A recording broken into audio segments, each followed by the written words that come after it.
कैसे हुई छत्तीसगढ़ के बलौदा बाजार में हिंसा। बलौदा बाजार में सतनामी समाज के लोग गिरोधपुरी से 5 किलोमीटर दूर स्थित बागिन गुफा में बने जैत खाम में हुई तोड़फोड़ के विरोध में प्रदर्शन कर रहे थे। पुलिस ने 14 मई को हुई तोड़फोड़ के आरोप में 3 लोगों को गिरफ्तार भी किया था। गिरफ्तार लोगों का कहना था कि ठेकेदार ने उनकी मजदूरी का भुगतान नहीं किया था और इसी वजह से उन्होंने तोड़फोड़ की। पुलिस की इस थ्योरी से सतनामी समाज के लोग सहमत नहीं थे और इसके खिलाफ पिछले कुछ दिनों से प्रदर्शन भी लगातार वो कर रहे थे। हालांकि सरकार ने इस तोड़फोड़ की न्यायिक जांच की सिफारिश कर दी है और इसके बाद भी बलौदा बाजार में हिंसा हुई है।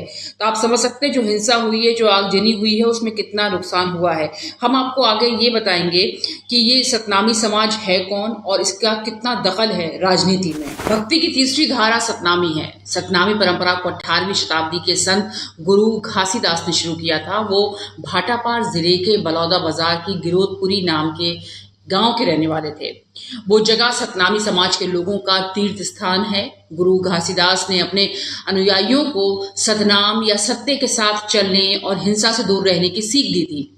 सतनाम समाज के लोग जैत खम की आराधना करते हैं। लकड़ी या कंक्रीट से बना ये खंबा भी सतनामी समाज का प्रतीक चिन्ह है और जैत मतलब सत्य और खाप मतलब खंबा।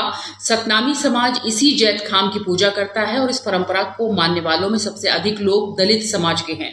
सतनामी समाज के गुरुओं में संन्यास की परंपरा नहीं है और सतनामी समाज के गुरु अपना घर परिवार बसा के रहते हैं। तो कौन है सतनामी समाज, ये लगातार एक चर्चा का विषय बना हुआ है। तो ये इसलिए हमने आपको यहाँ पर बताया कि वो किसकी पूजा करते हैं और कौन होते हैं सतनामी। सतनामी समाज छत्तीसगढ़ की राजनीति में एक बड़ा और ताकतवर फैक्टर है।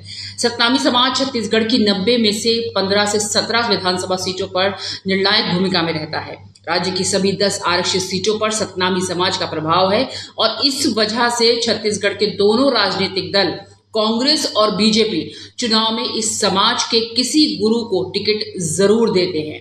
भूपेश बघेल की कांग्रेस सरकार में सतनामी समाज के रुद्र गुरु मंत्री थे और वहीं उनके पिता विजय गुरु अविभाजित मध्य प्रदेश में मंत्री विधायक रहे। वहीं बीते साल हुए विधानसभा चुनाव में आरंग विधानसभा सीट से गुरु खुशवंत साहब बीजेपी के टिकट पर विधायक चुने गए थे।